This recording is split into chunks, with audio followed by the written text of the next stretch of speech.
తెలంగాణలో రేషన్ కార్డుల ఏరివేతను ప్రభుత్వం ప్రారంభించిందా?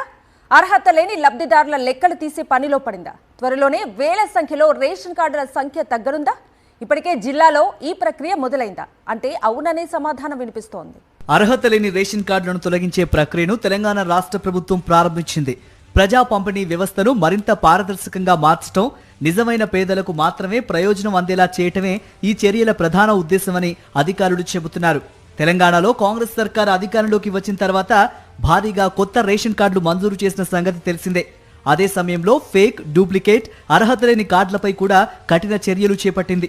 కాంగ్రెస్ సర్కార్ అధికారంలోకి వచ్చిన తర్వాత అంటే 2023 డిసెంబర్ తర్వాత నుంచి ఇప్పటి వరకు సుమారు 7.95 లక్షల కొత్త రేషన్ కార్డులు జారీ చేసినట్లు పౌర సరఫరాల శాఖ వర్గాలు వెల్లడించాయి.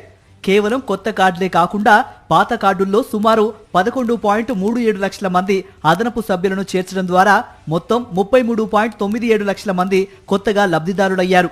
ప్రస్తుతం తెలంగాణ రాష్ట్ర వ్యాప్తంగా సుమారు 97,90,967 యాక్టివ్ రేషన్ కార్డులున్నాయి. ఈ కార్డుల ద్వారా రాష్ట్రంలోని సుమారు 3.15 కోట్ల మంది ప్రజలు ఉచిత బియ్యం, ఇతర ఆహార భద్రతా ప్రయోజనాలను పొందుతున్నారు. కాంగ్రెస్ ప్రభుత్వం ఏర్పడిన తర్వాత అప్లై చేసిన అందరికీ దాదాపుగా రేషన్ కార్డులను మంజూరు చేశారు అధికారులు. వీటిలో అర్హత లేని కార్డులు ఉన్నట్టు గుర్తించిన అధికారులు వాటిని తొలగించాలని తాజాగా నిర్ణయించారు. ఆధార్ ఆధారిత ఈకేవైసీ పరిశీలనలో అర్హత లేని, డూప్లికేట్, ఫేక్ రేషన్ కార్డులు పెద్ద సంఖ్యలో ఉన్నట్లు గుర్తించారు.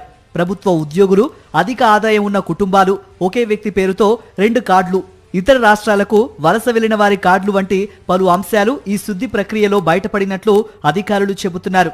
అర్హులైన పేదలకు రేషన్ మరింత సులభంగా అందించడమే లక్ష్యమని, కార్డుల తొలగింపు కార్యక్రమం వల్ల నిజమైన లబ్ధిదారులకు ఎలాంటి ఇబ్బంది ఉండదని పౌర సరఫరాల శాఖ స్పష్టం చేసింది.